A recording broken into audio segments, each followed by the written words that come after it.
would you like to laugh your head off? So Moshe's not feeling well one day, and he calls up his boss, and he says, look, I'm really not feeling well. I can't come into work. His boss says, you know what? When I'm not feeling well, I'll tell you what I do. I have sex with my wife, and then I feel much, much better. So Moshe thinks, okay, well, thanks for the advice, and he hangs up the phone. Anyway, around 2 p.m. in the afternoon, the boss sees Moshe walking into work, and he looks at Moshe and he says, my God, you're here. Did my advice work? And Moshe says, yeah, you know what? Your advice worked. And by the way, you have a really beautiful house. So Sydney is a really good guy, but he figures life would be a lot better if he won a really big lottery. So he figures, I'm going to daven shacharit every morning, and I'm going to pray. And for 6 months he davens, doesn't win. Figures I better add mincha to the program. 6 more months, he's davening shacharit every morning, mincha every afternoon, still doesn't win. Figures gotta add marav. Shacharit, mincha, marav. This guy's running to shul and he's running home. Still nothing. Like Tevye, he goes out in the backyard and looks up and he says, would it be so terrible if once my numbers came up? There's a clap of thunder and a voice from above that says, Sydney, do me a favor. Buy a ticket.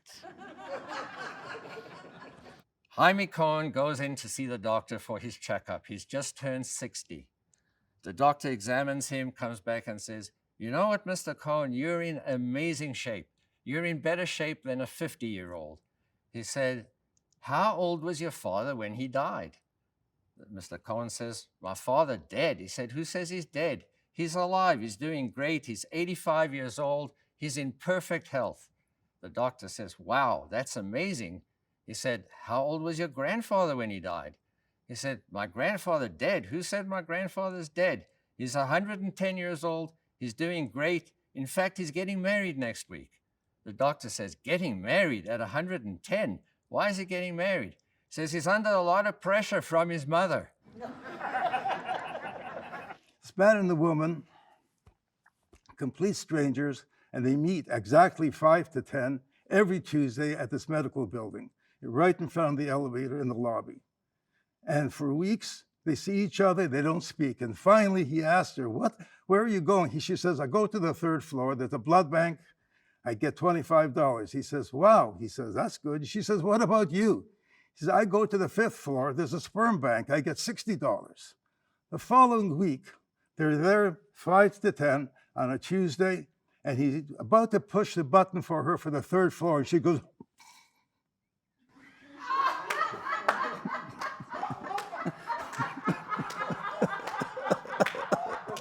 Sam and Izzy are partners in a very successful schmata business. Sam wants a little more recognition in the community at large. He asks around, and people tell him, you should be buying art. He finds an art advisor who says, I can help you with this. It will take 1 year and cost you $1 million. Okay, he says. A year later, Sam has a party to unveil his painting. Everybody applauds wildly when they see the canvas with 1 dot. Izzy, not to be outdone, decides he should buy art as well. He goes to the same art advisor who tells him things are a little different today. Now it will be $2 million and 2 years. Okay, Izzy says. 2 years later, Izzy has a party to unveil his acquisition. The crowd wildly applauds when the curtain comes down and shows the painting with 2 dots on it. They ask Sam his opinion, and he says, it's okay. It's a little ungepatchka, though. Murray and Mildred have been married a long, long time. You know, Murray's a very horny guy, and he's driving his wife nuts, and she says, honey, this is too much sex. We can only have sex on days of the week with an N, Monday, Wednesday, Sunday. It's their 50th wedding anniversary. It's Saturday night. Husband takes his wife to a beautiful dinner. He's getting a little frisky. He's looking at her funny. He's winking at her. He's playing footsie under the table. And she goes, honey, what are you doing? He goes, what do you mean? It's Shabbos. So a man drives into a church parking lot, and in a panicked frenzy, he flings open the door, barely closes it behind him, runs into the church, looks around panically, finds the confessional, runs in, gets down and says, Father, I need to tell you something. Something terrible has happened. I need to tell you about it. Something beyond words has happened. And the father says, slow down, my son. Tell me what happened. Start from the beginning. And the man says, okay, first of all, I need to tell you, I love my wife. She's a wonderful woman. I love her dearly. I would never do anything to hurt her, but I was out of town. I was out of town on a business trip, and I was staying in a hotel, and I was just having a drink at the end of the day in the lobby, and there was this couple down there, a man and woman. They were, I don't even know what to say. They were beautiful. They were stunning. And I couldn't help but look over at them. They were canoodling at the bar, and they caught my gaze, and they noticed me looking at them. They giggled a little, and then I tried to look away, but they came over, and they wanted to talk to me, and they invited me back to their room. And Father, I knew that I shouldn't do it. Everything in me was saying, don't do this, don't go. But I went. I had had a few drinks, and I went back to the room, and wow. 4 hours. We made love, the three of us. It was new and it was exciting. We went back down to the bar for a drink and then went back to the room. 4 more hours, Father. It was like nothing I've ever experienced before. And I don't know what to do with myself now. I don't know, should I tell my wife? Who am I now? I don't even know who I am anymore. I feel like a different man than I was yesterday. And the priest says to the man, he says, slow down, son, slow down. How long has it been since your last confession? And the man says, last confession? Never, I'm Jewish. And the father says, well, then why are you telling me? And the man says, are you kidding? I'm telling everybody.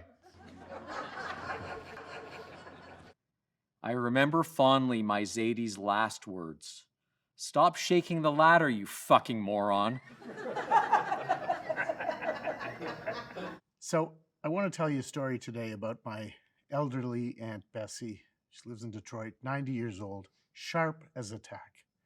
And you know those people that know the right thing to say at the right time? She's quite incredible. Anyway, one thing about her is she is a terrible driver. She's still driving. Recommended that she doesn't, but she's still driving. Anyway, she's out one day and she's driving and she's speeding. And she gets pulled over by the police. Policeman comes up to her window and says, ma'am, you know you were speeding. And she says, yes, I'm sorry. I know I was speeding. He says, in fact, you're doing 70 in a 30. And she says, I'm so sorry. He says, could I see your license? She says, I don't have one. He says, you don't have a license? She goes, I'm legally blind. He says, you're legally blind? And you're driving?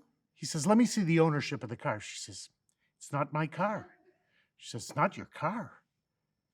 Whose car is it? She says, I didn't ask the guy when I stole it.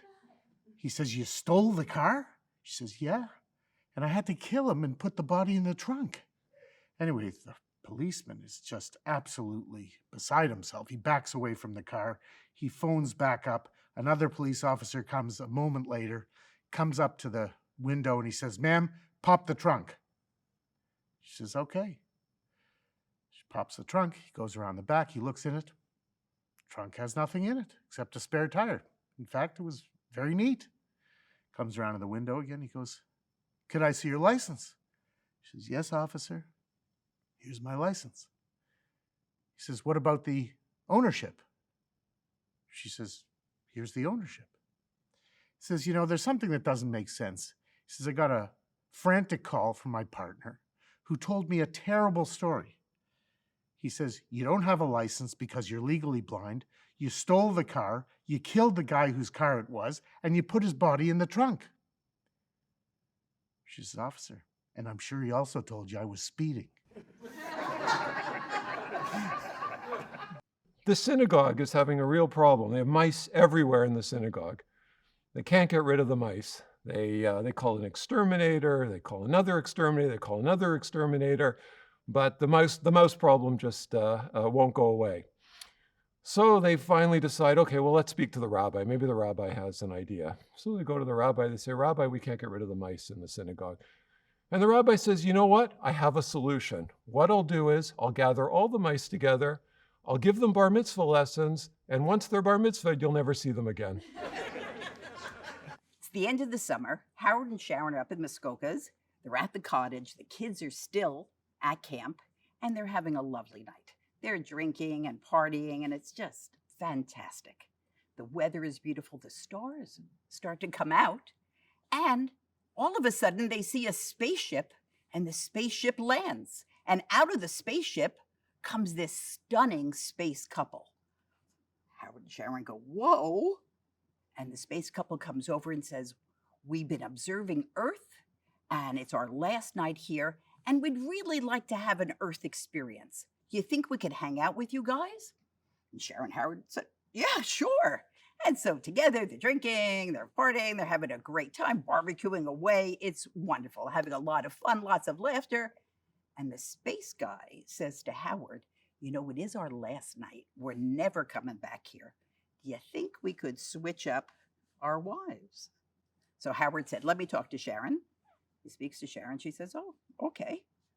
So Sharon and the space guy go into the cottage, go into one of the bedrooms, and they're making out, they're having a good time, they get undressed, and there's nothing there.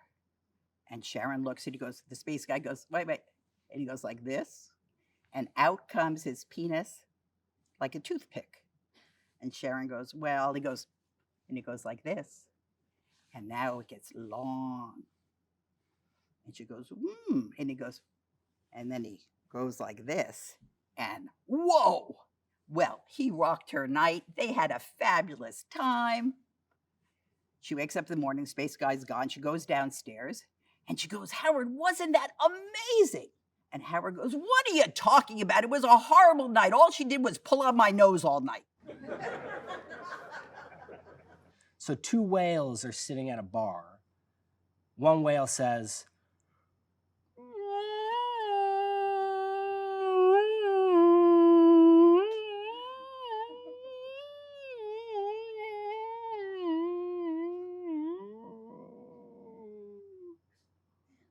the other whale turns to him and says, all right, Dave, give me your keys. You're drunk. That's right. So there's this lovely gay guy who lives in Toronto, and he's going on vacation to San Francisco, and he's looking online, and he sees there's this really huge LGBTQ shul. He thinks, great, I'm going to shul Friday night. Well, Friday night, he shows up at the synagogue, and he goes in, and it's packed to the rafters.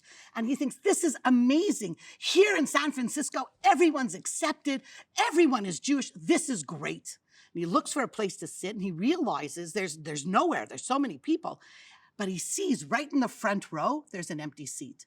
So he takes a sitter, and he quietly goes to the front. He sits down, and he looks, and he sees beside him a handsome guy.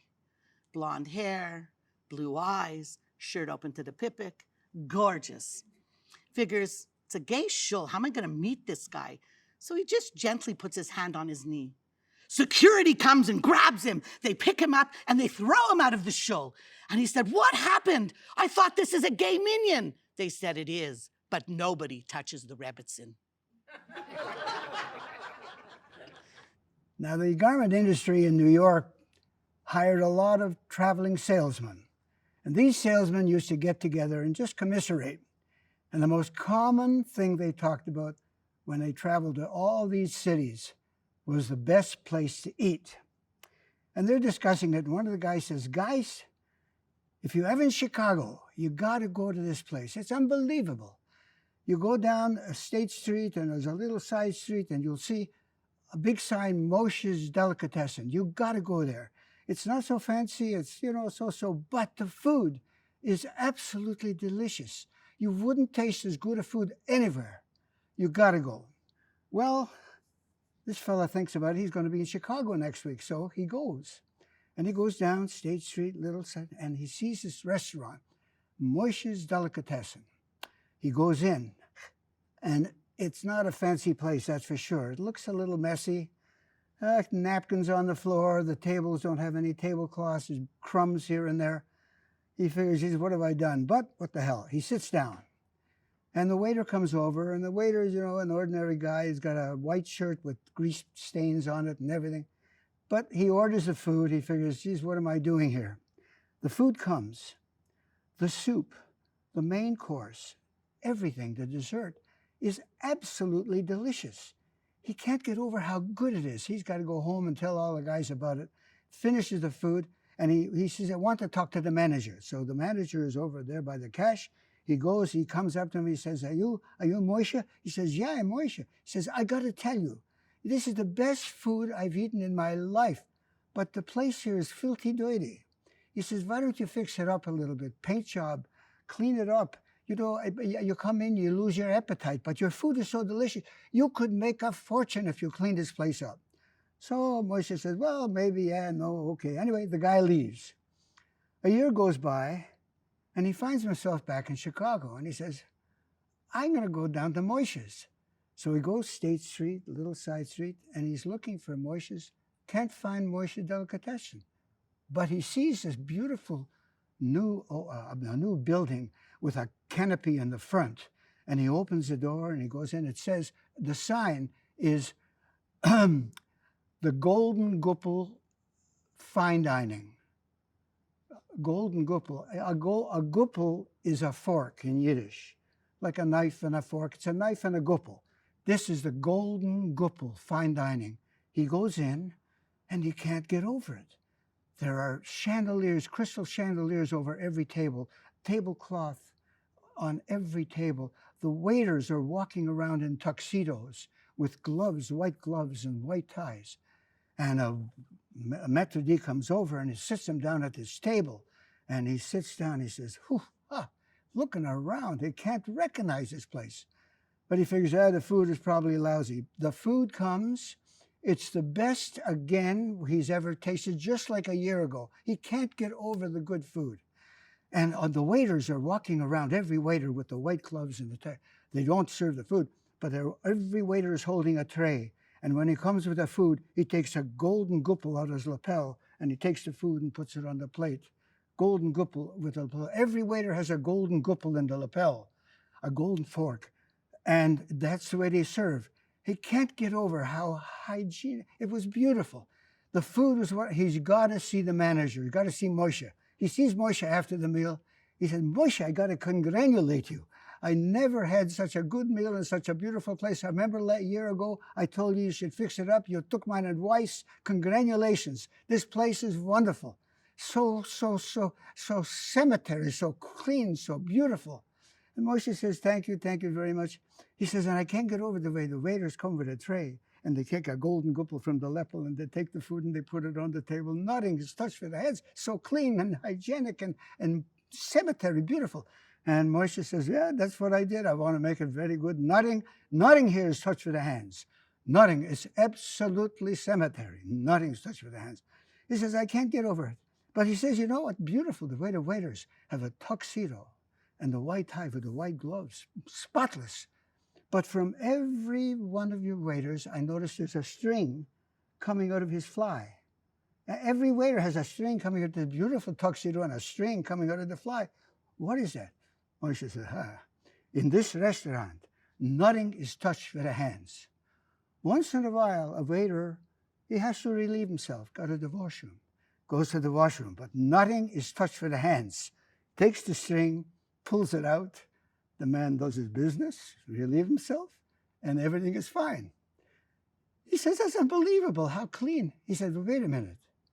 He goes to the bathroom, he has got to go, he pulls the string, the business comes out, he does the business. How does he put his business back in the pants? Moshe says, he take the guppel from the lepel. It's a Saturday morning, and the rabbi is finishing his sermon, and as he looks toward the back of the hall, he sees Sheldon Goldstein. He hasn't seen Sheldon in 20 years. So once the service ends, he races to the back of the hall, stops Sheldon as he's leaving. He says, Sheldon, is it you? Sheldon says, "It's me, Rabbi." The rabbi says, "I can't believe it. I haven't seen you in 20 years. What brings you back?" Sheldon says, "Rabbi, to be honest, I'm too embarrassed to even tell you." And the rabbi says, "Sheldon, what's important is you're back. You're here in a house of worship, and it's wonderful to see you. But my curiosity is killing me. Come on, what brought you back?" And Sheldon says, "Rabbi, I'm so embarrassed, but, well, if you really need to know, I have a fedora that I have loved for years. It's more like a Borsalino. And I misplaced it about 6 weeks ago. I looked everywhere for it and I couldn't find it. And, well, here's the part I'm really ashamed about, Rabbi. I know that Irving Feldman has the identical hat, and I know he's very firm. He's here all the time. So I was thinking if I came to services and the ark was open and everybody was standing, I could just maybe slip out into the men's cloakroom and see if I could. But actually, Rabbi, I want to tell you, I didn't take Irving's hat, and I didn't take it because of something you said in your sermon today. And the rabbi says, "Sheldon, first of all, it's wonderful to see you again. And second of all, to know that when I'm at the bima and I'm giving a sermon, people aren't doing laundry lists in their head. They're listening, they're synthesizing, they're inculcating, they're weaving what I say into the moral fabric of their lives."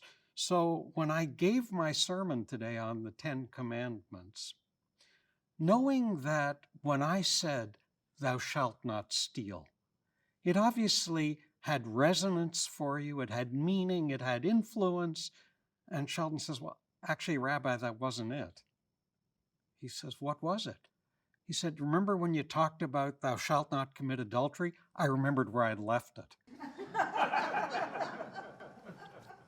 Beautiful girl. She's all tattooed and she wants to get some more tattoos. And she goes to the tattoo artist downtown. Day one, she walks in, she says, I wanna get a tattoo. And can you do a tattoo? I want to get it on my right thigh. Tattoo artist says, "Sure, what do you want?" She goes, "I want to get a hamantaschen."